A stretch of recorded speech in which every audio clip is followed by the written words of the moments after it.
এখন বেরিয়ে গেছি একটু রেডি হয়ে বাড়িতে যাচ্ছি, আমার মা বাবার কাছে যাচ্ছি। যেহেতু রং খেলা তাই গপুকে তো বাড়িতে রেখে যাওয়া যাবে না, গপুকে সঙ্গে নিয়েই যাচ্ছি। খেলেছিস নানার সাথে? Good morning everyone, welcome back to our channel, to our new blog. I hope তোমরা সবাই খুব ভালো আছো অ্যান্ড জাস্ট ফ্যান্টাস্টিক আছো। তো কালকে রাত্রিরে ঘুমিয়েছি আমরা, প্রায় 2:30 বাজছিল, আর ঘুম থেকে উঠলাম, ঘড়িতে সময় হচ্ছে এখন 9:15। ঘুম থেকে উঠেই দেখছি বিশুদা ফোন করছে। তো আমি ফোনটা রিসিভ করলাম, জিজ্ঞাসা করলাম কি হয়েছে বিশুদা। তো বিশুদা বলছে যে আমি আমার পার্সটা মনে হয় ওই তোমাদের ঘরের বালিশের তলায় রেখে দিয়ে চলে এসেছি। তো উঠিয়ে দেখলাম যে পার্সটা রয়েছে। তো বিশুদা বললো আমি 10 মিনিটে আসছি, পার্সটা নিয়ে যাচ্ছি। তো ঠিক আছে চলো বিশুদাকে আসতে দাও, পার্সটা হ্যান্ড ওভার করতে হবে। আর ওদিকে সোনাও উঠে গেছে, অত রাত্রিরে ঘুমিয়েও সোনার কি এনার্জি, সকাল সকাল উঠে গেছে, 9টার সময় উঠে গেছে ঘুম থেকে। আর এদিকে ঈশানও উঠে গেছে। ঈশান কি করছে? এই দেখো ডিজে লাইট জ্বালিয়ে দিয়েছে সকালবেলায়, আর এখন এই ডান্স পার্টি এখনো ওভার হয়নি। কালকে খুব মজা হয়েছিল, খুব মজা হয়েছিল। তো সোনা ওইদিকে পুজো দিচ্ছে, আর সোনা আমাকে বললো যে ব্রেকফাস্টে খাবো হবে আজকে আটা নুডলস আর ডিম সেদ্ধ। তো সোনা আমাকে বলছে তুমি গিয়ে ডিম সেদ্ধ করো। তো ঠিক আছে চলো আমি গিয়ে ডিম সেদ্ধ করি, ততক্ষণ পুজোটা দিক, এসে তারপরে আটা নুডলসও বানাবে। বাবু এদিকে আয়, ডিম সিদ্ধ বানাবো আজকে তুই আর আমি দুজনে মিলে। কেন? তুই হেল্প কর আমাকে। জল নিয়ে নিয়েছি, এবার ডিম বার করবো। আরে ডিম কোথায়, ডিম কোথায় রেখেছো? একটা ডিম মাত্র সেদ্ধ করতে হবে, সেটা খুঁজে পাচ্ছেন না। নিচে দেখো ওখানে আছে। কোথায় নিচে? এই যে চামচের ডিব্বাটা রয়েছে, এটাই ডিমের ডিব্বা, এটার মধ্যে জায়গা। চামচের ডিব্বায় ডিম থাকে? ওফো, চামচের ডিব্বাটা বার করো, সাইডে আছে দেখো, প্যাকেটেই রয়েছে। কি অবস্থা! চামচটা বার করতে হবে না দুধ বাবা। হ্যাঁ ওখান থেকে ডিমটা নিয়ে তুলে নাও না। ডিম এক ডিম সেদ্ধ করছে, তার জন্য দেখো চিৎকার চেঁচামেচি শুরু হয়ে যাচ্ছে। তো ফাইনালি আমি পেয়ে গেছি 3টে ডিম, মাইটি ডিম করব, মাইটি ডিম।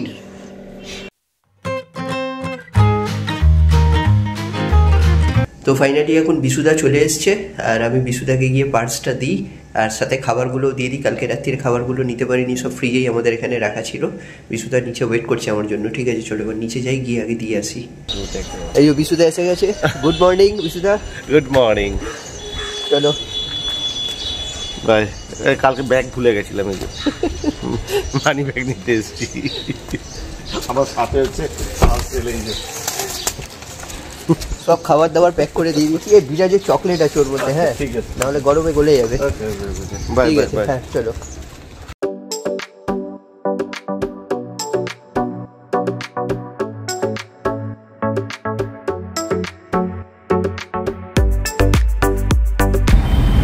Good evening friends, welcome. এখন বেরিয়ে গেছি একটু রেডি হয়ে বাড়িতে যাচ্ছি, আমার মা বাবার কাছে যাচ্ছি। কারণ ঈশানের এখন ছুটি আছে, যেহেতু রং খেলা আগামী দিন, আর ওর পড়াশোনার জন্য, স্কুলের জন্য, এসবের জন্য একদমই বাড়িতে যাওয়া হয় না বা থাকা হয় না। তো আজ যখন ছুটি আছে, স্কুল তো বন্ধই রয়েছে আর সুইমিং ক্লাসও ওর বন্ধ থাকবে, তখন ভাবলাম এই সময়টাকে একটু কাজে লাগাই, মা বাবার কাছে যাই আর রং খেলাটা মা বাবার সাথে একটু সেলিব্রেট করি। কারণ প্রতি বছর এখানেই থাকি, বাড়িতে যাওয়া হয় না রং খেলায় কখনো, সেই বিয়ের প্রথম বছরই যাওয়া হয়েছিল। তো এই বছরটা মা বাবার কাছেই কাটাবো বলে বেরিয়েছি। এখন আমরা আছি বিরাটিতে, আর যেহেতু রং খেলা তাই গপুকে তো বাড়িতে রেখে যাওয়া যাবে না, গপুকে সঙ্গে নিয়েই যাচ্ছি মায়ের কাছে। মায়েরও গোপাল থাকবে এখানে, আমার গপুও থাকবে, সবাই মিলে একসাথে রং খেলা হবে সামনের দিন। আর এদিকে ঈশানের তো একটাই কথা, আমি কিন্তু এবার থাকবো। এক্সামের আগে যখন গেছিলাম আর কি বিয়েতে, ভাইয়ের বিয়েতে, তখন বলেছিল এক্সাম শেষ হয়ে গেলে কিন্তু আমি এসে 99 ডেজ থাকবে। বলেছিলাম ঠিক আছে তোকে 1 সপ্তাহ নিয়ে থাকবো। তো ওই জন্য আজকে যখন যাচ্ছি ও আগে থেকেই বলেছে মাম্মা এক্সাম কিন্তু শেষ হয়ে গেছে, আমি কিন্তু থাকবো নান্নার বাড়িতে। আমি বললাম ঠিক আছে চল এখন থাকবি। কতদিন থাকবি? অন্ধকারে মুখ দেখা যাচ্ছে না বল। 99 ডেজ, সব হয়ে যাবে।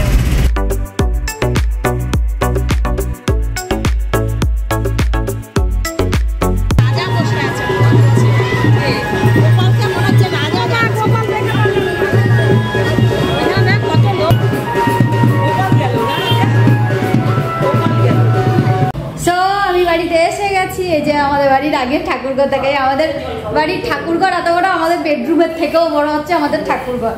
তো আমার গোপালকে রেখে দিয়েছি এইখানে, আর ওইখানে দেখো আমার মায়ের গোপাল, ওখানে রাধাকৃষ্ণ, আর এদিকে সব ঠাকুর, পরমপিতা রয়েছে, কালী ঠাকুর আছে, জগন্নাথ আছে, সরস্বতী ঠাকুর আছে, সব ঠাকুর আমাদের ওই ঠাকুর ঘরে পেয়ে যাবে। এমন কোনো ঠাকুর নেই যে ঠাকুর আমাদের ঠাকুর ঘরে নেই সব আছে। এই যে আমার মা কাজ করে করে হাঁপিয়ে গেছে। আর এই যে আমার মার নতুন এত বড় ফ্রিজ কিনেছে একটা। ওই ঘরে ঠাকুর ঘরে বলছি রান্নাঘরে একটা ফ্রিজ আছে যেটা অনেক ছোট, ওটা আমরা যখন ছোট ছিলাম তখনকার ফ্রিজ এখনো চলছে, তাই বাবু মাকে গিফট করেছে এত বড় একটা ফ্রিজ। ফ্রিজের মধ্যে দুজন বসে ঠান্ডা হাওয়া খাবে। আর আপনি কি করছেন? আস্তে আস্তে মশারির পাশে বসে কি কি কি খাচ্ছেন? কি কি ও বাবুজি কেক? আচ্ছা।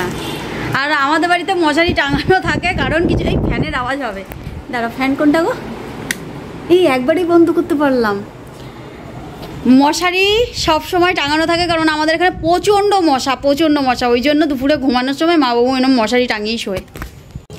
এখন সুইচ আমার কাছে উল্টো পাল্টা হয়, এটা হওয়ার কারণ হচ্ছে আমাদের বাড়িও নতুন, সুইচ বোর্ড নতুন, সব কিছু নতুন, তাই পুরনো কিছুই নেই, আর ওই জন্য ভুলতে হবেই, খুঁজতে হয় আর কি। সোনা বাড়িতে এসে গেছে, এসে আমি এই ঘরে বসে কেক খাচ্ছিলাম, তারপর ও কোথায় চলে গেছে ওকে খুঁজে পাচ্ছি না। বাইরের দিকে যাই দেখি ও কোথায় আছে। কি বেল পড়েছে? কার মাথায়? তোমার? ফেটে গেল। তোমার মাথায় পড়েনি? বেল ফেটে গেছে পুরো পাকা গাছ, পাকা বেল। শুকে দেখো না এই গাছটা, এটা পেয়ারা গাছ, তার উপরে বেল আছে, তার উপরে মানে তার পাশে। আচ্ছা এই যে এটা পেয়ারা গাছ, এটা বেল গাছ। ও এই গাছ থেকে পড়েছে? পুরো গাছ পাকা বেল, কি সুন্দর গন্ধ হচ্ছে, কালকে এটা খাবো। শুকে দেখো একটা গন্ধটা কি সুন্দর। তুমি খাও। কালকে যখন ভাঙবো এটা আমি ভিডিও করে তোমাকে দেখাবো। পুরো হলুদ, আর আমাদের বেলে গাছের বেলের ভেতর দানা কম থাকে, 5-6টা 10টা না 5-6টা। এ মনে মন্ত্র জপছে, আমাকে দেখলে আমি কিন্তু থাকবো আজকে, তুই থাকবি আজকে। হ্যাঁ তুই থাকবি, হ্যাঁ থাকবি। তোকে ড্রেস চেঞ্জ করে দিয়েছি, আমি ড্রেস চেঞ্জ করে দিই, তো থাকবো না, চলে যাবো। তো এখন যেটা করবো, এখন মায়ের কাছে আসলে ঘরটার একটু গোছাতে লাগে, কিন্তু ওই যে আসা হয় না। আসি যদিও কখনো আসি, সকালে আসছি বিকালে চলে যাচ্ছি, সময় পাচ্ছি না। তো মার ঘরটার অবস্থা খালি যায়, কিছু করার নেই, মা এখন পেরে ওঠে না, এটাই হচ্ছে সব থেকে বড় কথা। এই যে আমার মায়ের ড্রেসিং টেবিলের অবস্থা, সব দিকে ধুলো আর ধুলো ছাড়া কিচ্ছু দেখতে পাবে না। রাস্তার পাশে যেহেতু বাড়ি, ওই জন্য ধুলোটা আর একটু বেশি হয়। ফ্যানটা অফ করি, নাহলে সব ঘেঁগে হবে। কি হলো, সব হয়ে গেছে? আমি যাইতে পারছি না, লাগছে এবার ঠিক আছে? এবার ঠিক আছে। ধুলোরণ্য সমস্ত জায়গা, কি ধুলো, এখানে কত ধুলো। আমি এক বালতি সার্ফ জল করে আমি সব ধুলাম, পুরো কালো হয়ে গেছে জলটা। এই হাতটাকে কোথায় রাখবো? না শাশুড়ির হাত তুমি ধরে রাখো, যখন আসবে তখন দিয়ে দেবে, মা তোমার 3 নম্বর টাকা আমার হাতে। এই দিকের এইটুকু কাজ হয়েছে, এখন অনেকগুলো কাজ বাকি। জানলার পর্দাটা চেঞ্জ করবো, ওই পর্দাটা আমি যখন গৃহপ্রবেশ হয়েছিল তারপরে এসেছিলাম, তখন আমি টাঙিয়েছিলাম, এখনো ওইভাবেই টাঙানো রয়েছে। জানি না ধুয়েছিল কিনা, আমার তো মনে হচ্ছে না ধুয়েছে, ওরম কালো হয়ে রয়েছে। তো তুমি কি এখন ধোবে নাকি এই পর্দা? না, ওটা রেখে দেবো আর নতুন পর্দা লাগাবো। আর নতুন পর্দা কোথায়? আমি নিয়ে এসেছি ব্লু কালার। সো ওই আলনা গোছানো এগুলো সব হয়ে গেছে, কিন্তু যেটা আমার ডাউট ছিল ওটাই হয়েছে। আমি ভাবছিলাম আমাদের জানলাগুলো বড় হয়তো পর্দাটা ছোট হবে, ঠিক তাই হয়েছে।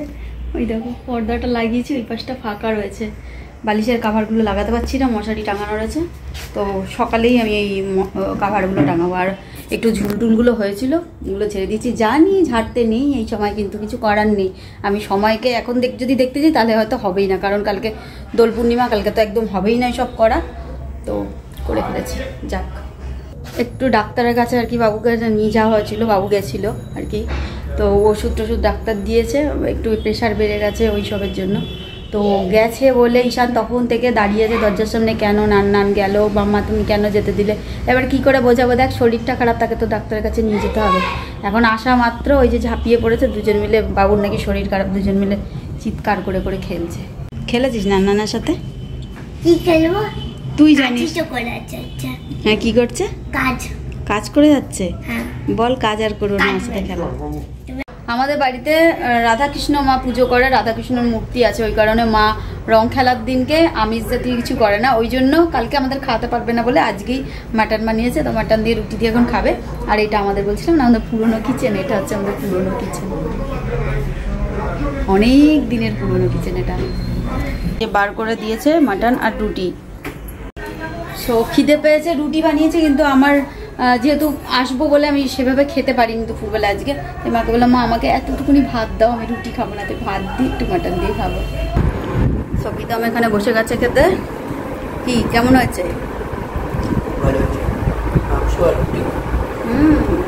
শ্বশুর বাড়িতে এসে মাটন আর রুটি খাচ্ছে, কেমন লাগছে আপনার দাদা? ও জামাই, জামাই সরি দাদা না জামাই। আর একটা জিনিস তোমরা খেয়াল করতে পেরেছো, ঈশান কিন্তু নেই, আমাদের ধারে কাছে নেই, ও একদম ওর বাবুর পাশে কোলের ওপর বসে গিয়ে খাচ্ছে।